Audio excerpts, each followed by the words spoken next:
La sieste est-elle bonne ou mauvaise après 65 ans?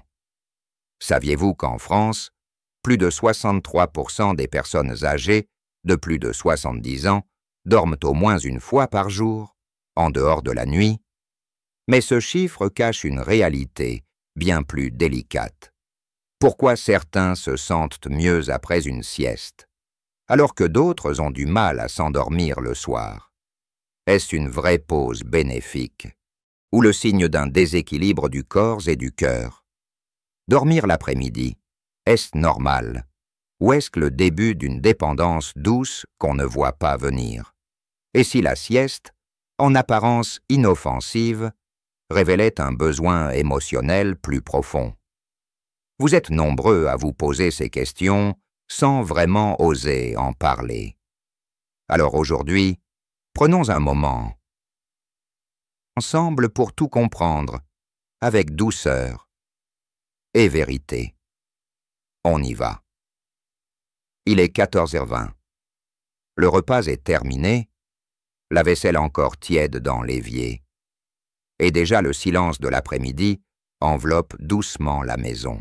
Vous vous installez dans votre fauteuil, le même depuis des années, celui qui épouse votre dos avec tendresse. Les yeux commencent à picoter, la tête semble flotter un peu. Vous sentez ce besoin revenir, comme chaque jour, la sieste.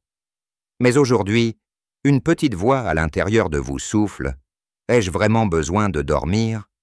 Ou est-ce juste une habitude ? Et surtout, est-ce que cette sieste m'aide ? Ou est-ce qu'elle m'empêche de mieux dormir la nuit ?»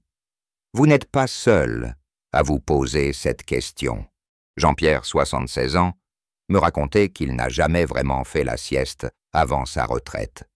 Et maintenant, s'il saute une journée sans s'allonger, il se sent vidé, mais parfois aussi, il se sent nerveux le soir, comme si son corps était perdu. Madeleine, 83 ans, me disait qu'elle ferme juste les yeux, mais qu'en réalité, elle s'endort profondément, presque sans s'en rendre compte, et qu'elle se réveille parfois confuse, un peu triste, un peu désorientée. Alors, que se passe-t-il vraiment dans le corps et l'esprit après 65 ans? Pourquoi ce besoin de repos en plein jour devient-il plus fort, plus envahissant, mais aussi plus incertain? Le fonctionnement du sommeil change. C'est un fait scientifique, mais aussi une expérience intime que chacun vit à sa manière. La production de mélatonine, l'hormone qui régule l'endormissement, diminue avec l'âge. Le rythme circadien, cette horloge interne qui nous dit quand dormir et quand se réveiller, devient moins précis. Les réveils nocturnes sont plus fréquents, le sommeil plus léger, et parfois, il devient difficile de se rendormir après 4 heures du matin.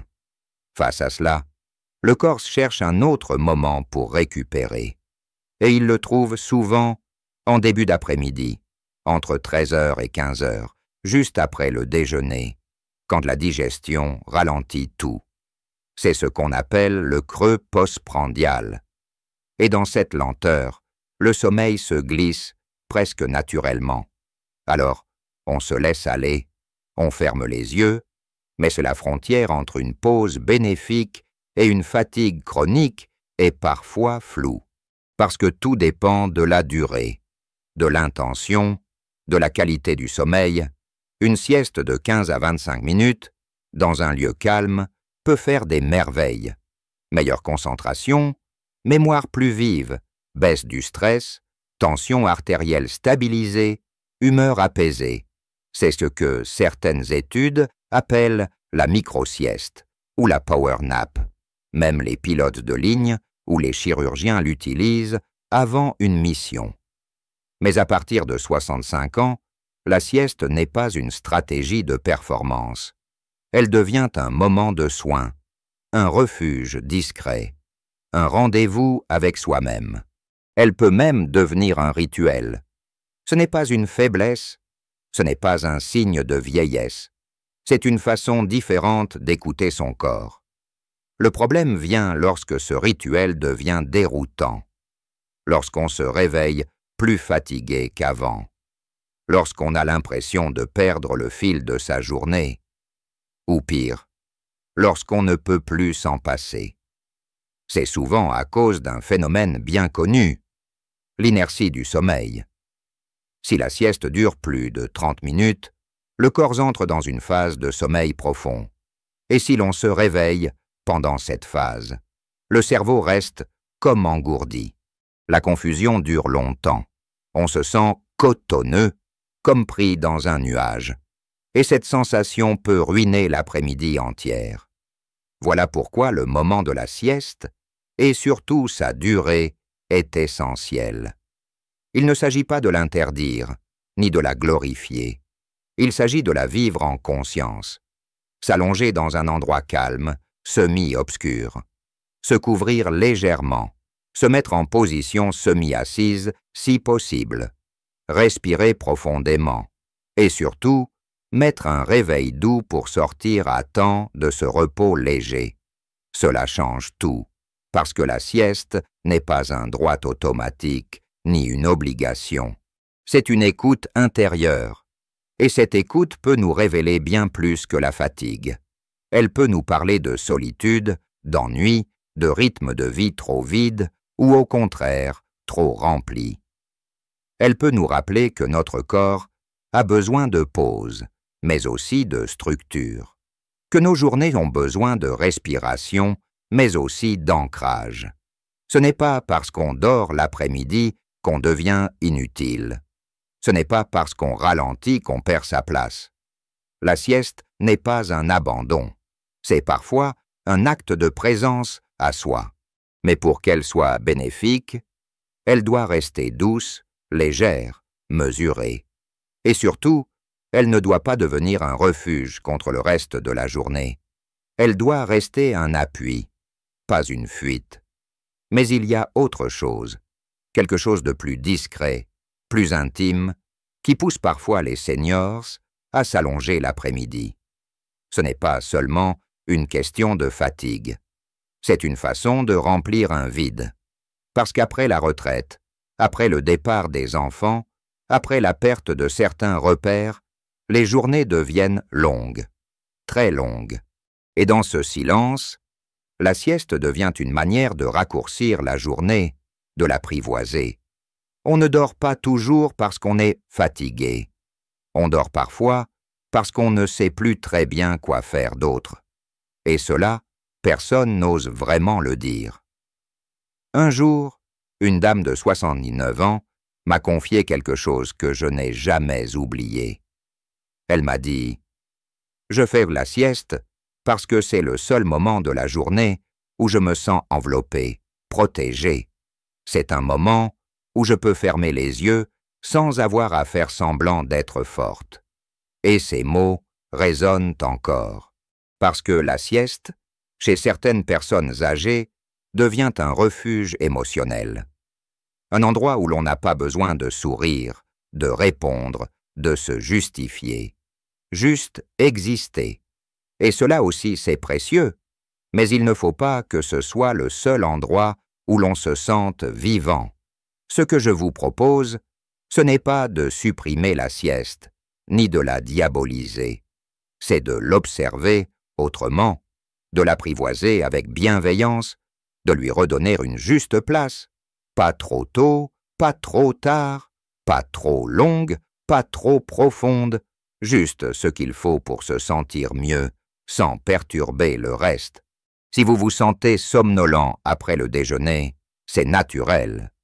Mais si vous sentez que cette sieste devient un besoin impérieux, que vous ne pouvez plus vous en passer, alors peut-être faut-il revoir le rythme global de vos journées. Y ajouter des promenades, des appels, de la lumière naturelle, un peu plus de mouvement. Car oui, ce que vous faites le matin influence votre besoin de sieste. Une matinée trop sédentaire peut favoriser l'endormissement en début d'après-midi. A contrario, une activité douce le matin, un peu de jardinage, une balade, quelques étirements peut aider à mieux répartir l'énergie sur la journée. Et la lumière, elle aussi, joue un rôle clé. Elle synchronise votre horloge biologique. S'exposer à la lumière naturelle le matin, ouvrir les volets tôt, prendre un café au jardin ou sur le balcon, cela réduit l'envie de dormir trop longtemps l'après-midi. L'alimentation également. Un repas trop copieux, trop riche en graisse ou en sucre, accentue le pic de somnolence post-repas, tandis qu'un repas léger, équilibré, riche en fibres et en bonnes protéines, aide le corps à digérer sans tout drainer. Boire suffisamment d'eau est aussi important. La déshydratation peut fatiguer l'organisme sans qu'on s'en rende compte. Tout cela paraît simple, mais mis ensemble, cela change tout. Parce que la sieste n'est pas une obligation. Elle peut devenir un plaisir choisi, libre, conscient, et non un automatisme qui prend le dessus. Il y a aussi l'horaire. Dormir à 16 heures ou 17 heures, même pour une petite sieste, peut désorganiser le sommeil nocturne. Le bon moment se situe entre 13 heures et 15 heures, jamais plus tard. Et l'idéal, c'est de créer un rituel, le même endroit, la même durée, la même ambiance. Ainsi, le corps apprend. Il associe ce moment à une pause, pas à un endormissement prolongé, et quand ce rituel est bien établi, il devient un soutien. Il aide à mieux vivre les journées, sans nuire aux nuits. Il vous permet de récupérer, mais aussi de mieux profiter des heures d'éveil. Souvenez-vous, le but n'est pas d'être productif. Ce n'est pas une compétition contre le sommeil, c'est un ajustement fait entre écoute et équilibre. Savoir quand se poser et savoir quand se remettre en mouvement, ce n'est pas évident. Cela demande parfois d'essayer, d'ajuster, de tester. Mais c'est là que réside toute la sagesse du corps. Il vous parle. À chaque bâillement, à chaque clignement d'yeux, à chaque sensation de lourdeur. Et il vous dit, doucement, c'est le moment de souffler un peu, mais pas de disparaître. Parce que oui, la sieste peut aussi devenir un moyen de s'effacer. Quand on n'a plus d'envie, quand on ne se sent plus utile, quand on a l'impression que la journée n'a rien à offrir. Mais ce sentiment, aussi douloureux soit-il, n'est pas une fatalité. Il peut être transformé. Revenir à soi. Recontacter des petits plaisirs simples.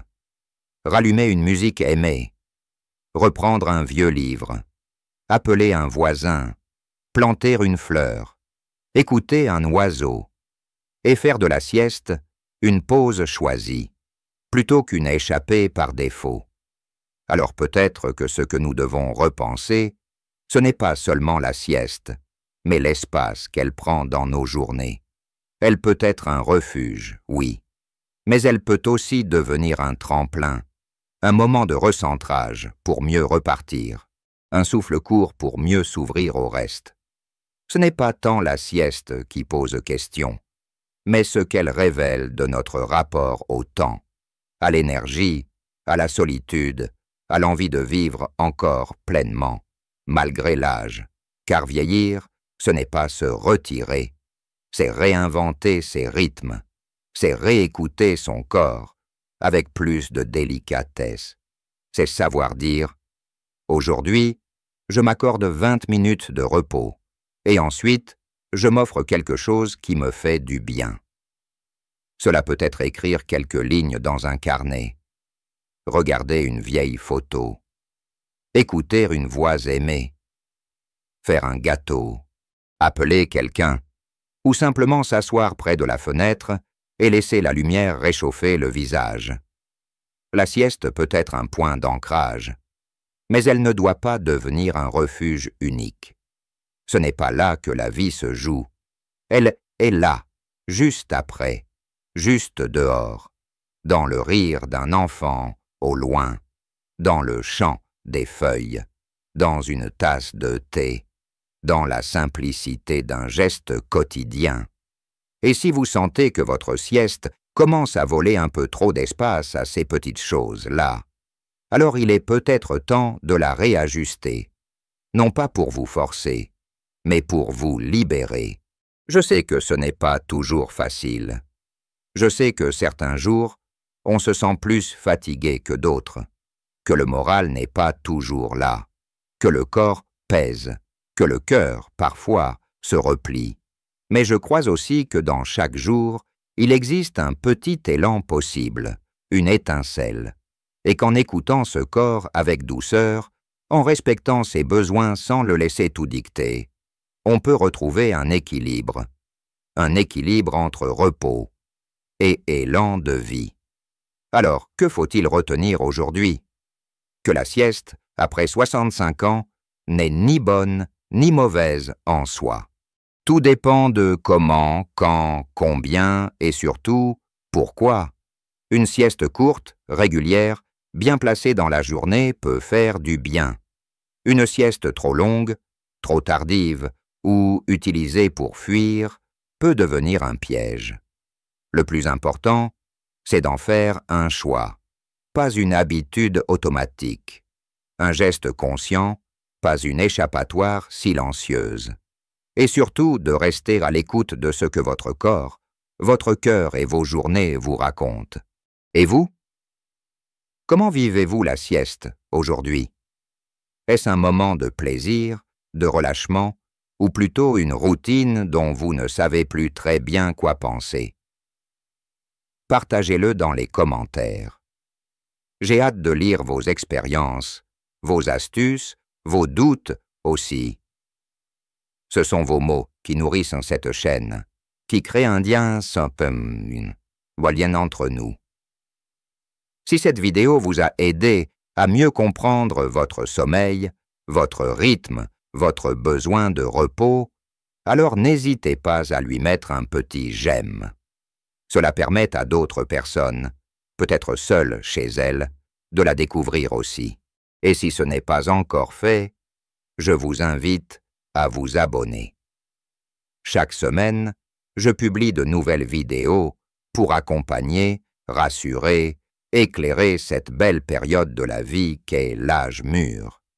Et si le sujet du sommeil vous intéresse, je vous recommande vivement de regarder la vidéo suivante « Pourquoi se réveille-t-on à 3 heures du matin et après 70 ans ?» Vous y découvrirez des causes étonnantes, souvent ignorées, mais tellement révélatrices de notre santé intérieure. Le lien s'affiche maintenant à l'écran. Prenez soin de vous, doucement, mais sûrement.